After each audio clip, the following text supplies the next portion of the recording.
সুপ্রিয় দর্শক, আসসালামু আলাইকুম। আশা করছি সবাই ভালো আছেন। সো আজকের ভিডিওতে আলোচনা করব অত্যন্ত কম সময়ের ভেতরে সার্বিয়াতে যাওয়া কিভাবে সম্ভব, এবং অনেকেই মাল্টিপল ভিসা সম্পর্কে বিস্তারিত জানতে চাচ্ছেন যে কম সময়ের ভেতরে ভিজিট ভিসা বা মাল্টিপল ভিসার মাধ্যমে কিভাবে যেতে হয়, আর প্রসেসটা কেমন, খরচ হয় কেমন, এই সমস্ত ওয়াল ইনফরমেশন কিন্তু অনেকেই জানতে চাচ্ছেন। সো তাদের উদ্দেশ্যে আজকের ভিডিও। আশা করছি ভিডিওটা কন্টিনিউ করলে সম্পূর্ণ ইনফরমেশন আজকের ভিডিওতে পেয়ে যাবেন। আর যারা নতুন দর্শক, অবশ্যই চ্যানেলটি সাবস্ক্রাইব করবেন প্রত্যেক দিনের আপডেট মিস না করতে। আর যারা আমার সঙ্গে যোগাযোগ করতে চান, ভিডিও ডেসক্রিপশন বক্সে ফেসবুক পেজের লিংক দেওয়া থাকবে, চাইলে যুক্ত হতে পারেন। বন্ধুরা, আলোচনা শুরুতে আমরা বলবো যে মাল্টিপল ভিসা এটা কিন্তু একটা ভিজিট ক্যাটাগরি একটা ভিসা, যেটার মাধ্যমে আপনাকে বাংলাদেশ থেকে দুবাই, দুবাই টু বেলগ্রেড পাঠানো হবে। সেক্ষেত্রে কিন্তু অনেক বিষয় আশায় আছে, সেটা হচ্ছে যে ভিজিট ভিসা কাদের জন্য হয়ে থাকে, যেটা হচ্ছে যাদের পাসপোর্টে অনেকগুলো কান্ট্রি ভিজিট করা আছে, মিনিমাম 2 থেকে 4টা কান্ট্রি ভিজিট করা আছে অরিজিনাল ভিজিটর। তাদের কিন্তু দেখলেই বোঝা যায় তারা অত্যন্ত কম সময়ের ভেতরে নিজেরাই ভিসা প্রসেস করে ফ্লাইট করতে পারবেন বা মুভ করতে পারবেন সেখানে।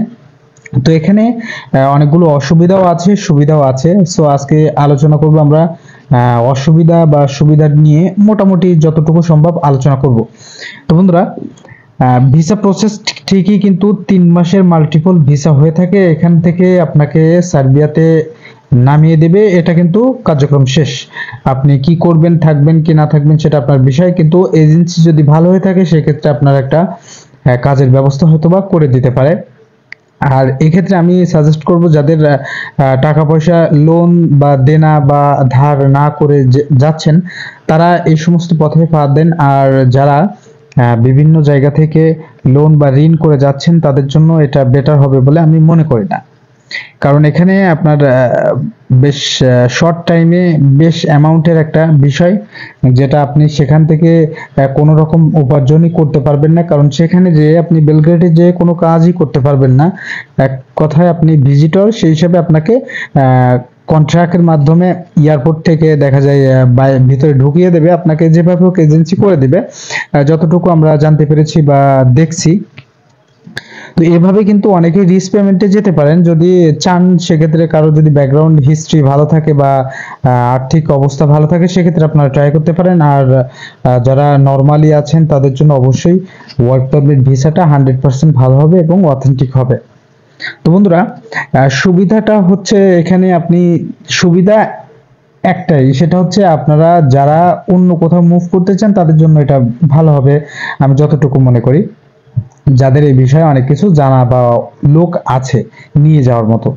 আর আরেকটা বিষয় আছে, সেটা হচ্ছে আপনি অত্যন্ত কম সময়ের ভেতরে কম টাকা দিয়ে কিন্তু আপনি সেখান থেকেও মুভ করতে পারবেন ইজিলি। এই ছাড়া আর কোনো অপরচুনিটি কিন্তু এই ভিজিট ভিসায় বা মাল্টিপল ভিসায় নাই।